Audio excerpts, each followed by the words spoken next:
Hello, everyone. Welcome back. Welcome, welcome, welcome. I'm Shua Allegra, the founder of Grace and Hope Consulting, and where we empower people to achieve mental and emotional wellness, reach their full potential, and live fulfilling lives. And so we're talking all about resilience, and I have a new friend with me today. Welcome, Ellen Violette. Thanks for being here today.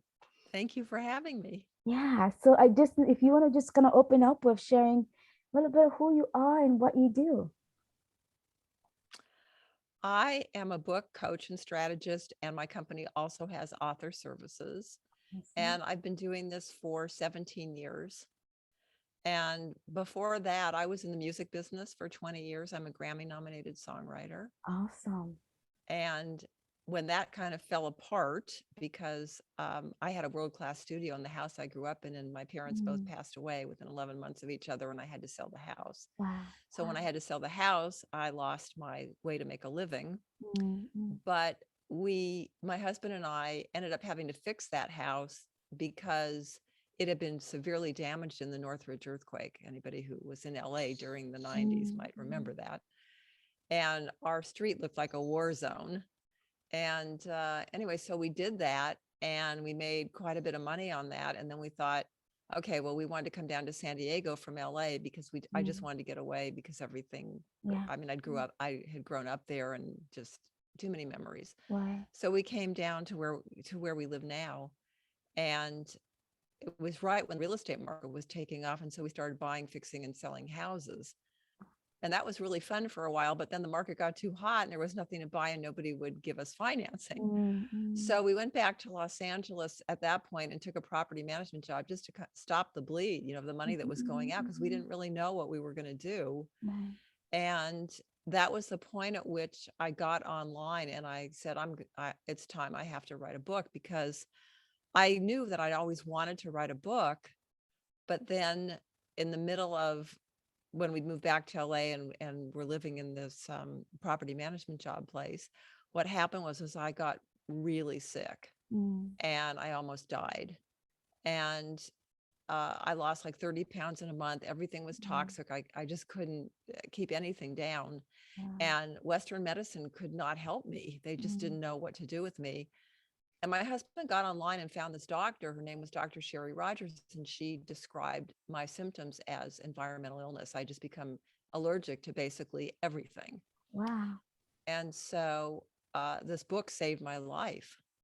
And so, I knew I'd always wanted to write a book. And then thinking about that, it was like so powerful, like what an Mm, impact you could have from writing a book, number right. one. Right. Yep. And number two, it was on my bucket list. And, you think, well, I'll do that someday. And then all of a sudden, you don't know if you have someday. Mm-hmm, And mm-hmm. so that was really the wake up call for me. Yeah. Yeah. So Wow. I got online, I found a New York Times bestselling author, and I sent him some of my writing. And I said, do you think I would be any good at this? And he said, oh, yeah, yeah, you're great. You just have to start sending stuff out on spec. Mm, And I was like, I don't want to do that. I did that for 20 years in the music business. mm, And your life is totally out of your control. You're totally at the mercy of other people. This was yeah. before video. Mm-hmm, This was mm-hmm. before you could be Justin Bieber Yeah. and so and get a deal. So I just didn't know. I just didn't want to do it basically. And I think there was part of me that was also scared. It was like I had no idea how to do a book proposal. I didn't want to face any more rejection. I had been through Mm-hmm. plenty in the music business. Even though I had my Grammy nomination, I still did not make much money. And there was still, Mm-hmm. I mean, if people think that they get rejected in internet marketing, it's nothing compared to the music business, Mm-hmm. So anyway, so that was it. So I decided I would keep looking. And then I found this thing called ebooks. Mm-hmm. Mm-hmm. And, this was 2004. And I thought, oh my God, I mean, you can write a book and you can sell it directly to your audience. And there's nobody who can tell you, no, you can't do this or we Right. won't Right. publish Right. it. It's Mm-hmm. like, that's amazing. So I said, that's what I'm going to do. And so I started looking around for a coach and there weren't any Mm-hmm. on that really knew digital marketing. But I found a book and I found the other thing was it was an email course. And I thought, that's Mm-hmm. all there is on this. This is crazy. Mm-hmm. Anyway, so I started writing my book And around that time, my husband and I were starting to go to conferences and, learning internet marketing, because I Mhm. knew we needed to do that if we were going to sell online. Yeah. And we went to this thing called the Big Seminar, which was the big deal at that time, the big conference. And I couldn't believe there were no ebook coaches. There were no book Wow. coaches. Nobody was there. And And I that's thought, this you is said crazy. 2004. Yeah, 2004. Wow. So this Okay. is crazy. Yeah. So I thought, well, this is right up my alley. I mean, I'd always been writing, Mhm. something. I started writing, journals and stuff when I was like 11. So I thought, maybe I could do this. And at the same time, I was really frustrated with what was out there, and Mhm. I wasn't getting Mhm. the help I wanted. And I thought, there's got to be a better way to do this. And I'm going to figure out what it is, and I'm going to teach it. Yeah. And Yeah. so that's what I did. Yeah. Yeah. Awesome. Awesome. And as you're talking, it's beautiful to hear when people been through so much and instead of letting it crush them, they're reinventing themselves through it. And I like you, I also got back into maybe like I was writing before, but I started taking my writing more seriously after the health crisis. I had a Mhm. stroke at the age of 33, and just like say I'll write someday, then it's like I don't know if someday will, I don't know what will happen someday, so Right. I needed to Exactly. do it now and make it happen. And yeah, and so I that's when I started writing and just like start publishing and start doing it for others. So I applaud you again for finding again your purpose through and reinventing yourself for all these crises. Like, and think about just like what you shared earlier with the house where you grew up, and you that was your studio, and that's how you made a living. And from losing that, not only just the grief of losing your parents, within this Yeah. 11 months of each other, that's a lot. Then you Yeah. lose your livelihood, right? Then you I lost move, my and then it's livelihood, and I yeah, lost my family. We got in a yeah. huge fight over the Oh, estate, and wow. people took sides. So I mean, it just went on and on. It went on for like Right. almost a decade. Wow. Wow. Yeah. Yeah, that's a So lot. that was really hard. And then there were all kinds of lessons that I had to learn once I started the business. I Mm-hmm. mean, I grew up very sheltered. I had done very well in school. I Mm-hmm. had always gotten whatever I wanted. I got good grades. I got into the schools I wanted to get into. I graduated from UC Berkeley with honors. Mm-hmm. When I decided to go to graduate school, which it's a long story, but I was in architecture, I ended up being a very bad fit, and I split. And that was another lesson in resilience, because I Mm-hmm. became agoraphobic, because Mm. I hated it and I felt trapped. Wow. Wow. And eventually I just had to break free. I had to just tell my parents, I don't want to do this. I can't do this. I had to Mm-hmm. leave my boyfriend, who I thought I was going to marry. I had to leave his family, who I adored, Mm. and I had to start over.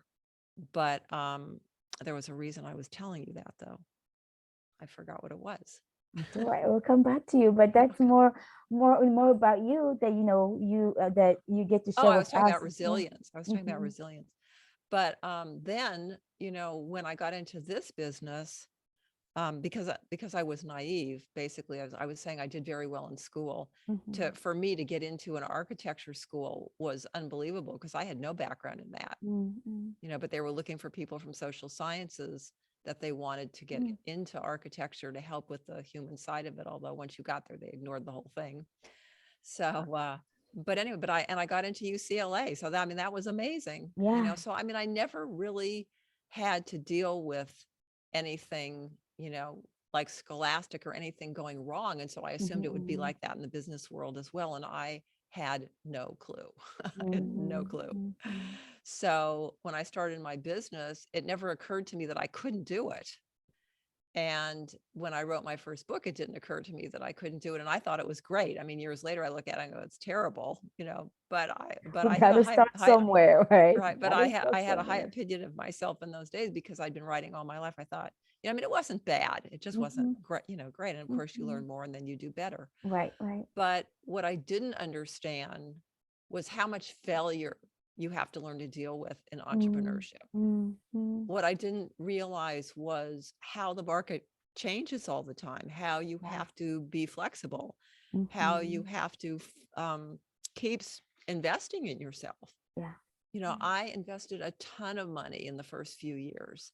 I took an what is it, an SBA loan, Mm-hmm. and that turned out to be a really big mistake, Mm. because what they don't tell you is most businesses don't turn the corner for 5 years and they start asking you for $1,200, $1,300 payments in 3 years. Mm. Mm. And so that, that was terrible. And then I got breast cancer in 2008. And then the recession hit. I lost half my business. Yeah. My husband got sick. I mean, it just went on and No, on and yeah, on. yeah. And so, like I said, and so there were a lot of lessons to learn. And, Mm-hmm, mm-hmm. at one point I was doing really well, actually. We were living in Redondo Beach, like literally across the street from the beach. We'd go and walk on the beach every day. Awesome. But I was doing really well, and we never missed a payment, a, a rent payment. Mm-hmm. And then all of a sudden, I was working with this guy, and he was telling me that we were going to get this contract and I was going to make 15 grand. And I kept believing him. And he was so sure it was going to happen. And I didn't have a backup plan. Mm. And then it didn't Mm. happen. And we ended up getting evicted. Mm. And then when my husband got really sick, we ended up bankrupt. I mean, and then we couldn't get credit. I mean, it just Mm. snowballed and Mm. Mm. snowballed and snowballed. And the only thing I can say is that I just kept going. Yeah, yeah. I just kept going. Um, I kept, how do I do this? How do I do this? There's got to be a better way. What am I going to do? And I Mm-hmm, just kept mm-hmm. trying things, and they just did not work for a really, really long time. And part of it was I had to wait it out. I had to wait it out till the Mm. bankruptcy, played itself out and I could get Mm. credit again. The eviction, I just had to kind of wait things out. And, we did become homeless at one point. It wasn't our fault. Mm-hmm.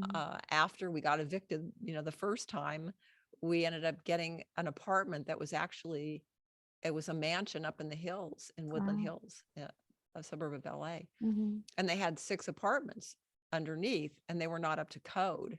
So all of a Oh, sudden the neighbors got mad because there were all these cars on the street clogging up the street. They called the city and everybody got kicked out.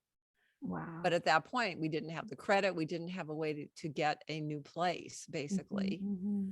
And so then we really became homeless. I mean, I know what it's like to have all of your belongings, or most of your belongings. We had a lot in storage, but I mean, the stuff that we had with us, in the car, going Wow. with you, going to a hotel and having to Mm-hmm. schlep all your stuff in on the gurney. And it's not like everybody else's because you've got, all this stuff. Mm-hmm. Mm-hmm. So, we did that for a while, and we were just trying to find a place. And then finally we found a guy who would take a flyer on us in Palm Springs, and we just didn't want to do it. It's like when it came right down to it, it's like getting our furniture there from LA. It was going to be a big schlep, and Mm-hmm. we didn't really want to be there. So I kept going on Craigslist and I kept looking for other opportunities. And finally I found this temporary place in San Diego, which is where we are now. Mm-hmm. And it was supposed to be temporary. I thought maybe we'd be there 6 months. We ended up staying there 8 years. Wow. Wow. Wow. And, part of it was just that they took care of, we had maid service, and we Mm-hmm. had, we had people to kind of take care of us. And, Mm-hmm. I'm older. He's way older. My Mm-hmm. husband's 91. He's 22 years older than I am. Mm. And so it got really, cushy there. It was just Mm-hmm. easy to Mm-hmm. stay. And we were so exhausted from moving around so much. Right. Right. But what happened then were a few things. One was that COVID hit. Mm-hmm. And at that point, it just got a little crazy there. Like people were getting out of control. We Mm-hmm. would hear, people yelling at each other like really late at night. Mm. And then they decided this is a great time to upgrade the patio. So they would be jackhammering Oh all the boy. time, like right outside our window. And finally, it became intolerable. Mm-hmm. And Mm-hmm. so I said, we just have to move. We just have to get out of here. And when COVID hit, again, I lost half my business. I mean, I lost all my referrals. Most of my business was referral, and all of a sudden I wasn't getting any. Mm-hmm. But it was very serendipitous that I had decided that in January of 2020 that I was going to spend that year really working on my skill set, really updating and learning more. Mm-hmm. And I did that because in 2018, I really had hit a rock bottom. It was like, am I going to quit or am I going to do Mm, something different? Because this just has not been working for the last several years. And it wasn't that I wasn't making money, but it was still a struggle. mhm, It mhm. just wasn't fun. Yeah. And at that point, I went to a mentor of mine. And at that point, I didn't had very little cash, but that's when you need help the most. Right. Oh, Right. yeah, yeah. Right. I So know I scraped exactly it. what you mean. Right. So I scraped that together and I had a call with him and he said, start a podcast. That was in Mm, 2018. mm. I'm backing up a little. Yeah, yeah. So I said, okay, I'll start a podcast. Well, he told me how to do it. And I started to do what he told me to do. And I spent like 9 months on this thing and it just didn't feel right.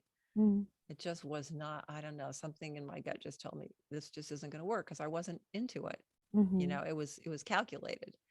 So I scrapped the whole thing and I started over and I did the podcast I wanted to do. So that started in 2018, but I wasn't totally committed yet.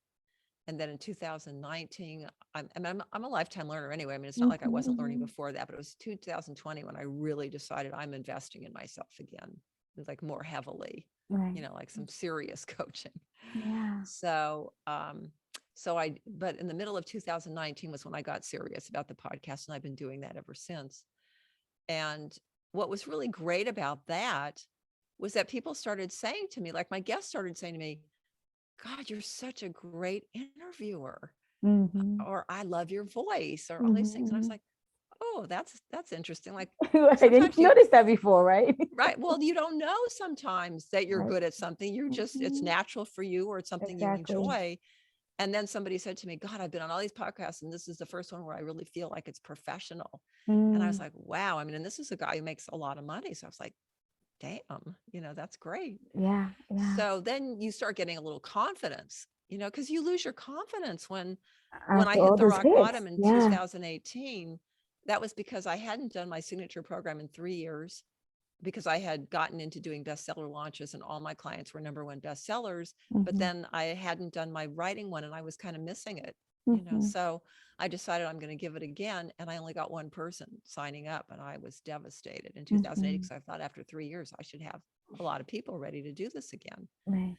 So I worked with her individually, and that was really the impetus for me to say I have to change or I just have to quit. And I really Mm, didn't have an option to quit because what else am I going to do? I had to work. mhm, I mhm. enjoy what I do. Right. I just had to figure out how to make it work, Right. you know. Right.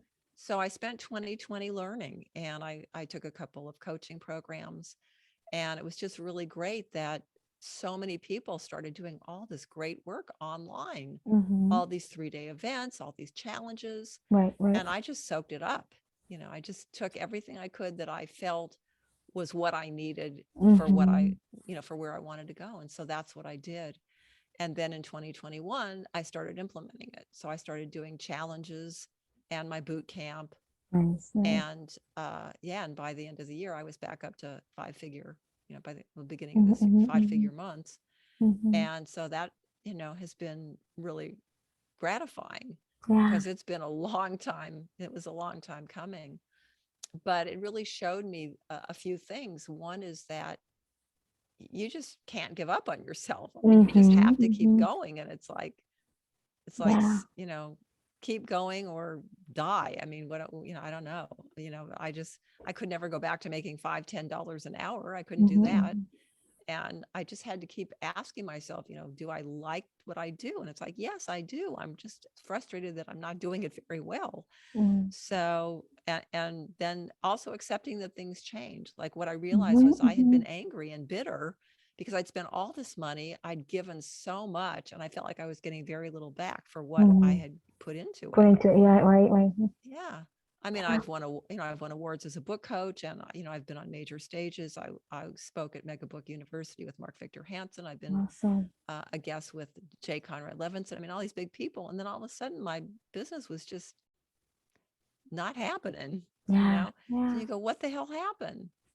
So that's the things that I would say to people is, you have to keep believing in yourself. You have to keep searching till Mhm, you find mhm. that thing that is the spark that makes you want to keep getting up in the morning. Yeah. Yeah. Surrounding yourself with, good people. I have great friends. Good. And then, in your business networking and hanging out with the people that have a positive mindset, but also who have money. Like part of the problem that I didn't realize was that when I started, I charged very little, which Mm-hmm. most people do because you're Right, still right. learning, Yeah. right? You're still All learning been it and there. you're Yeah. refining it and all that.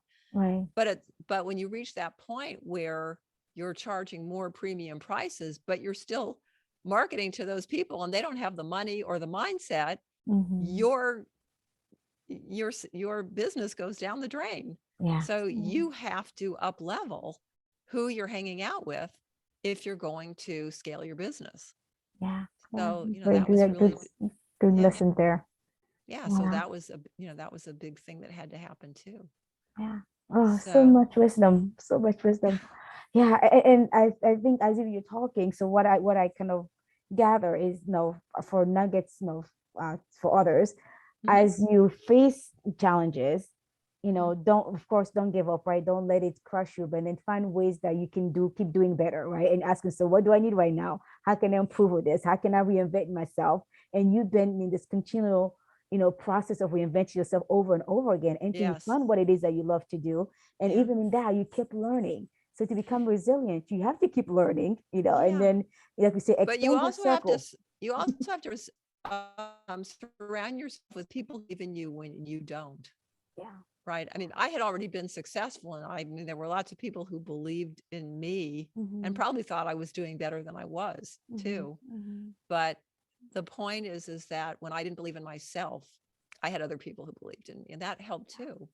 Yeah. Because you go, well, if they believe in me, you don't want to disappoint them, you know, Mm-hmm. Mm-hmm.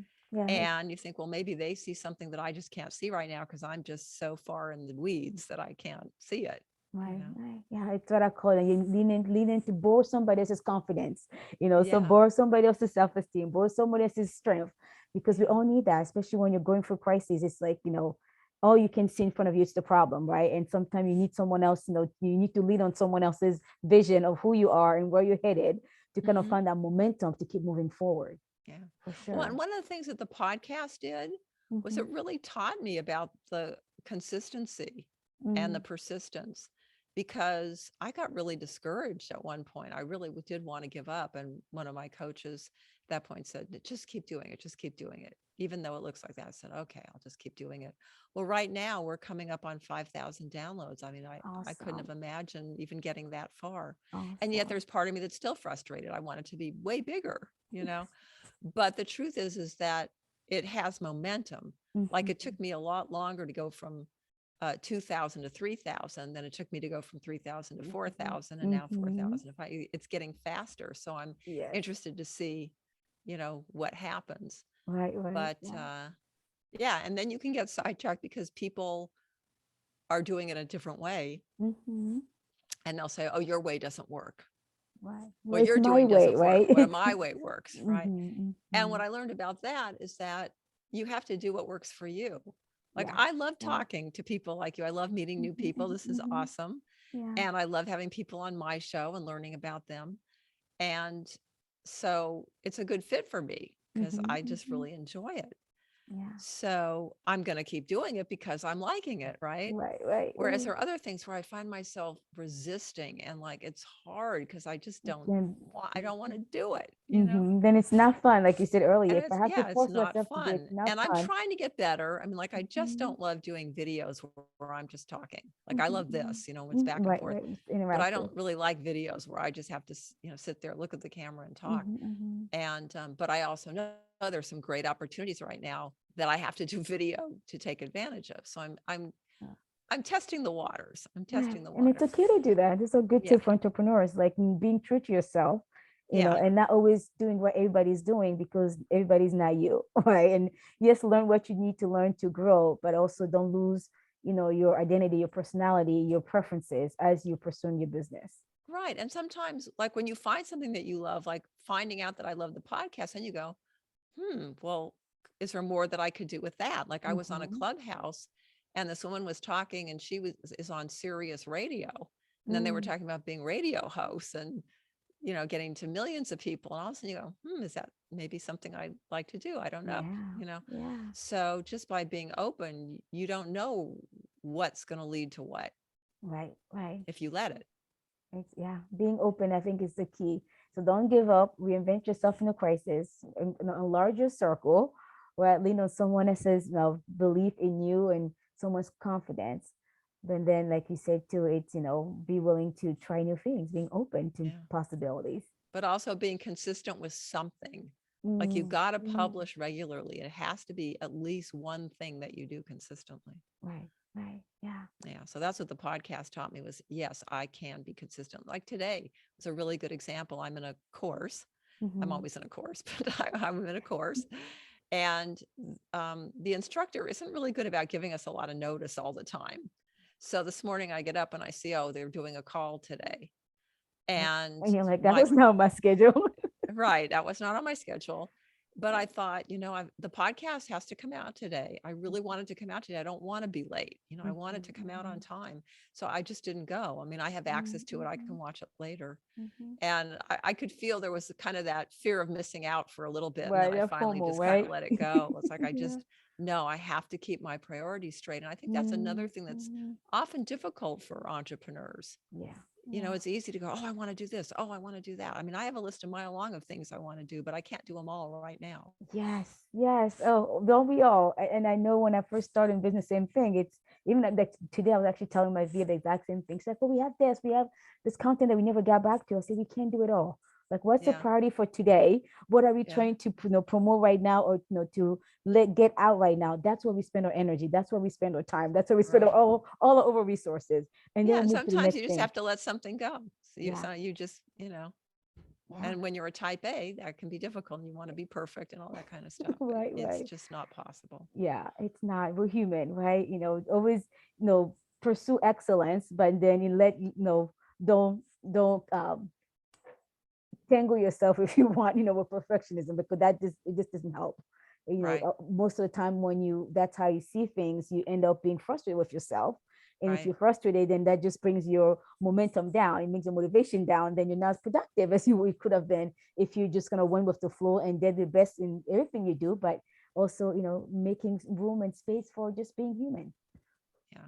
Yeah. But also, I want to go back to the thing about failure. Yeah. Like, I didn't understand that failure is just lessons learned. Mm-hmm, You learn the mm-hmm. lesson. But here's the problem or the challenge is that when you don't know what went wrong, you don't know how to fix it. You Right. end up, you start doing the same things over and over, and it's like Mm-hmm, hitting your head against the wall. mm-hmm. And that's why you need a coach. You need somebody who can look at it from the outside and tell you why it's not working, because you can never find what's working, not working usually yourself, Mm-hmm. because you're You're too so close to connected it. to the issue. Yeah. Yeah. Yeah. Yeah. And That's again, that goes true. back to, and that's when you don't want to spend the money because, you feel like you're struggling, but you have to. And that's where the whole thing about taking risks comes in. You have to, Mm-hmm. I mean, you can't be an entrepreneur and not take risks. Right. There's no Um, way around it, period. yeah, Right. right, There's no right. way around it. Right. The Yeah. problem with that is that I took too many, Mm-hmm. and I took some that I shouldn't have taken when I was younger. And again, because I was naive and I didn't know any better. Now I Mm-hmm. know better.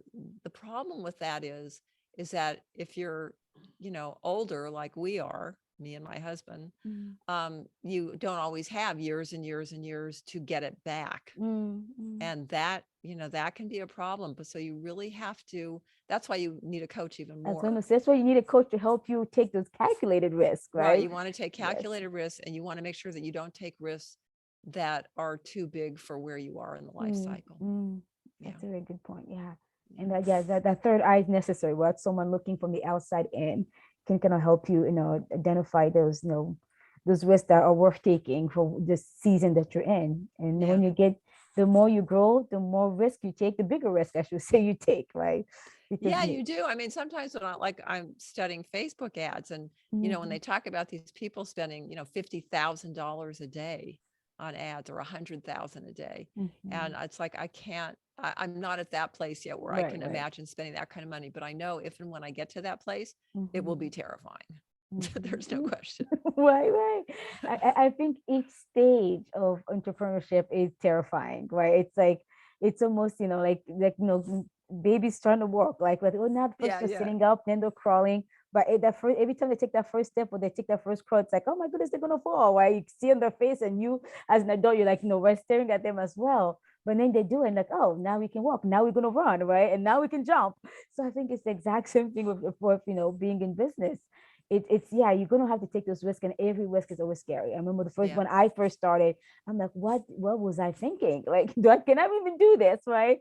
Though now, like now, and now not only everything falls on me per se, like you kind of have the feel like you have the weight of the weight of the world on your shoulder, but then Mhm. like, oh, there's nobody else. When that weight falls on me, where do I lean, right? Who do I lean on? And it's like, it's just me. What was I thinking? But then you find this mentor. That's why it's so important.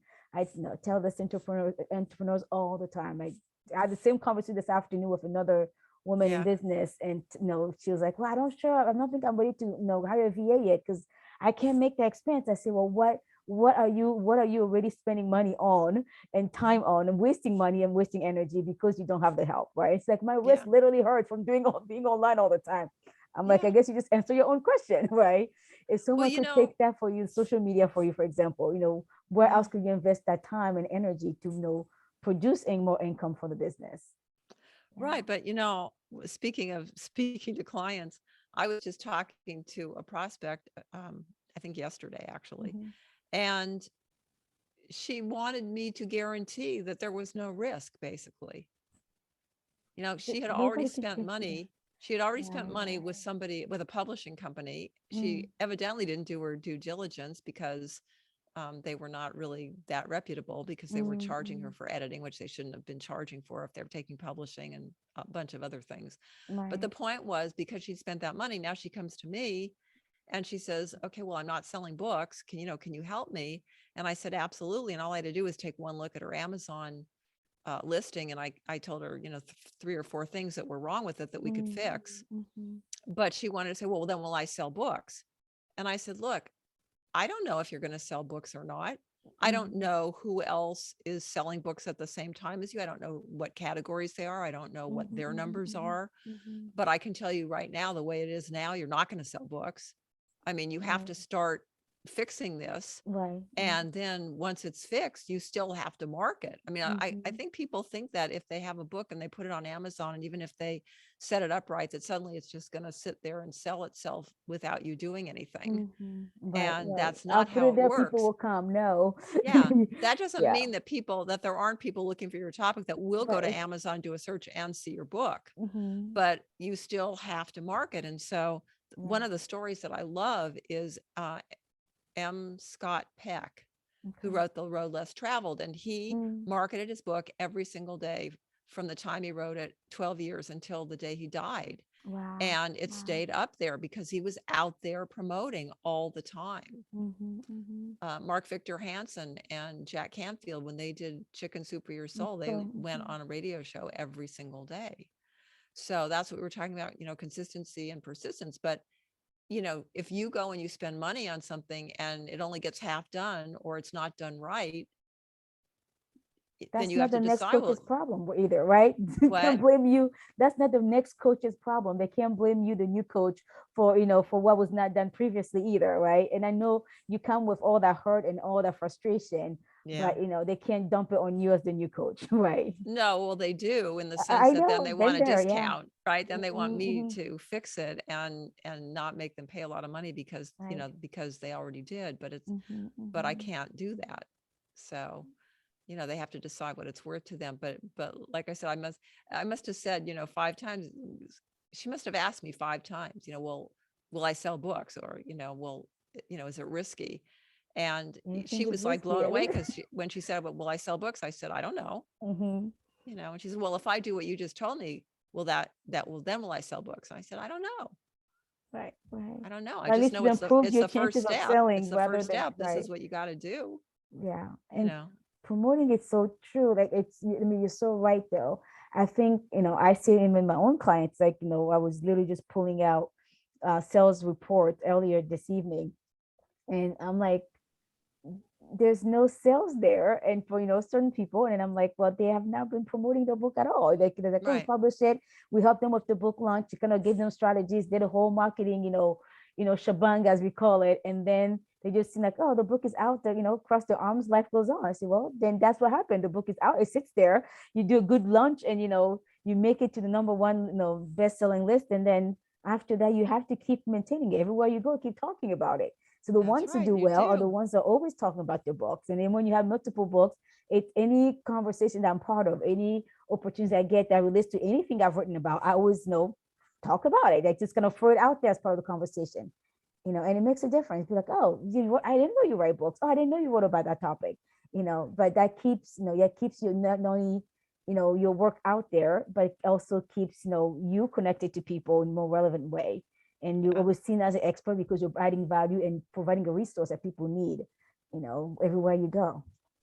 Well, I So have to laugh about what you just said because I'm working with one client, and the other day he said, uh, he wrote me and he said, well, we got off the topic and we have to get back to, marketing my book. Well, what I was telling him to do was to network, yeah. Hmm. right? Hmm. Because you want to get on other people's lists, you want to get in front of other people's people and Hmm. leverage Hmm. that. Hmm. And I was telling him to be consistent, Right. right, and getting on podcasts and creating a schedule so that he did it on a regular basis. Hmm. And Hmm. then I said, well, okay, well, now how many people did you talk to this week? And he said 18. And I said, okay, well, how many did you sign up? And he said, I didn't sign up any. We were just talking. I said, what do you mean you were What just was the purpose talking? of all that? What do you mean you're just talking? Like you didn't talk about, you didn't like About your move the book? conversation to what you even do, 18 new people in the week and you didn't say anything about your book? Like, come on. or what he does. He didn't say Right, anything about right. anything. Yeah. Wow, wow. So, Yeah. Kind of getting into um, that business mindset, right? For all of us. It's like, yeah, I think one of my coaches, told me years ago, said if you had a cure to cancer, you will not hide it under your bed. You will be shouting it from the rooftop. Everywhere you went, you want everybody to know that you have something that can help people, help cure cancer. So think right. about it. Your business, your book, provides a much needed resource for people. Why are you not Absolutely. sharing with people? You're doing yourself and the world a disservice by hiding, your genius. And Yeah. so that stuck with me. That stuck with me. That's why, like I said earlier, every conversation, if it has anything to do with anything that I do or I've done, I'll bring it into the conversation. Because yeah, because we do what we do. Yes, we have lives to to attend to, and we need the financial benefits of it. But most of us, first and foremost, because we want to make a difference. We're going to this with our hearts. So if I want to make a difference, how can I be hiding what I created to make a difference and not share with the world? Well, that's the other thing that you were saying, about cancer and you'd be shouting it from the rooftops.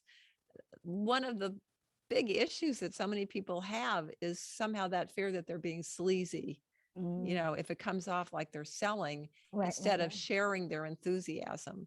Right, there's a And difference, right? right, yeah. Huge difference.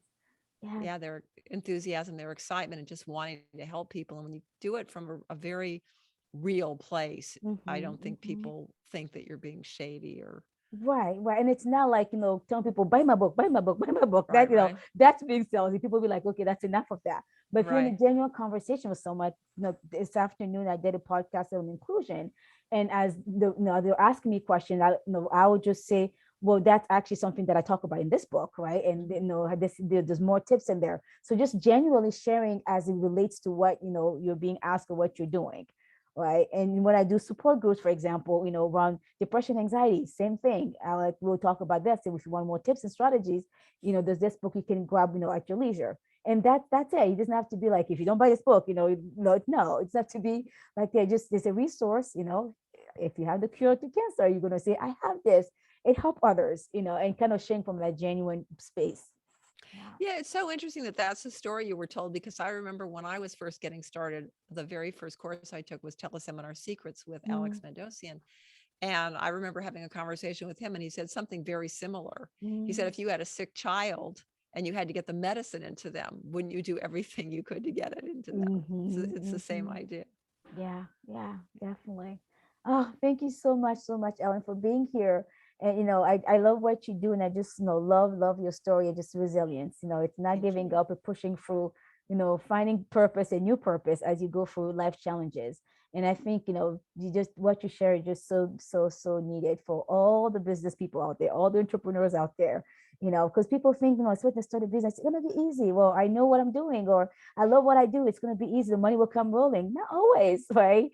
And then, you have to keep, not give up and keep pushing until you get that breakthrough for sure. Right. But here's the other thing of it. If you have multiple passions, I Mm-hmm, want to say a mm-hmm. word about that Oh because yeah, go for I it. still love Same music. here. I still love Mm-hmm. songwriting. But what happened was when I got into this business and people said, well, you have to focus, I put it Mm-mm. on the back burner thinking that I would get back to it relatively soon. Right. And literally decades went by and I Mm-hmm, didn't touch mm-hmm, it because I kept thinking I have to get this to a certain place before I can do that. mm-hmm, mm-hmm. So one thing I would say is don't do what I did. Like find time to do what your other passion, if you have another passion, because you don't know how long it's going to take and you never know what's going to happen. And the writing songs gives me so much joy that I really was denying myself for a long time. Like somehow I was punishing myself for not having made it as big as I thought I should have made it in my business or something by a certain time. And when I realized I was doing that, then I said, no, no, no, this is not okay. And I started writing again. So No, so this true. was I remember same thing. Like, well, you have to focus. You can't do it all. Like I started with one thing, focus, like we're doing mental health and disability services, and I was comfortable with that. And then as I kept stretching myself, I'm like, I like writing, and I like, coaching, and I like, consulting, and then we start publishing. It just we kept growing. But like, you can't do all of that. That's just so much. I'm like, well, I guess when I started, maybe unbeknown to me, that's why the business is just called Grace and Hope Consulting, because we could put so many things under the umbrella. And Mhm. so, when you go to a website, it can look, it's like, oh, there's a lot of things, but there's tabs for everything. If you're an individual, we have things for you. If you have business, there's things for you. If you're a church, we have things for you. That way, every person, I guess, entity coming there kind of have a little bucket for themselves, and under there, there's different services for, and different support or resources we provide. You Right, don't have to be, someone told me recently, you don't have to be this or that. Give yourself right, permission to be this and that. right. And that Well, that that that's such a freedom for me. Just it's really freeing. yeah, and I'll tell you something. One of the books that I did is called How to Crush It in Business Without Crushing Your Spirit. Love How it, love entrepreneurs can it. overcome depression and find success. And I Oh did my that book goodness, that's great. because I was depressed at times. Mm-hmm, And I mm-hmm. also was hearing through the back channels that people that I saw that I knew were, quote, very successful were We're miserable. struggling. Mm-hmm, Yeah, mm-hmm. they weren't struggling monetarily, but they were Not struggling financially, but emotionally. emotionally. Yes, Right, yes, right. yeah. Yeah. And so I thought, okay, this has to come out from under the rug. Mm-hmm. Like, We need let's to get talk about honest this. about this. Yes. And when I decided to do that, my coach said to me, "Oh, don't write that book because it's not going to help you with your business because my, business is about helping people write books Mm-hmm, and publish mm-hmm, them and launch them and market them. mm-hmm, mm-hmm, But I do a lot of business coaching with it. It's just all wrapped mm-hmm. up together. Right. But um, the irony of it is that I've sold more of that book than any other book, It was right? much Because it's needed. got a bigger audience. There are Much. lots of people who are entrepreneurs who aren't necessarily who for Mm-hmm, whatever reason that escapes mm-hmm, me don't want to be authors or mm-hmm. haven't found the time to be authors, but Right, right. they Well, still are suffering from depression or want yeah, tips on yeah. that.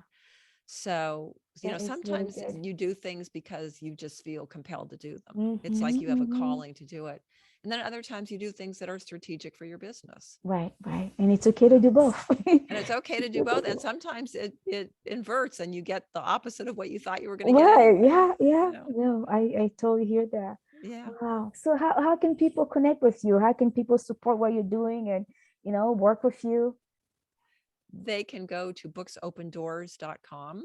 Okay. I have a free Rockstar Authors Toolkit there where they'll get some of my checklists on how I teach people to write a bestseller in 3 days or less, which I've been teaching since 2004.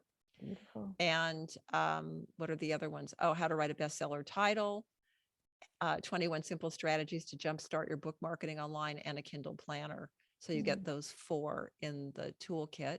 Mm-hmm. There's also a way to connect with me there. You can book a free consultation, a bestseller breakthrough consultation. I'm happy to look at, sometimes people don't even know what to write about. So I'm happy to Mm-hmm. look at their business and see like, what path they should take, or if they're stuck somewhere, what the next step is, or if they need resources, whatever. So you're welcome to do that also on the website, booksopendoors.com. Awesome. And Awesome. then Thank my all my books are there too.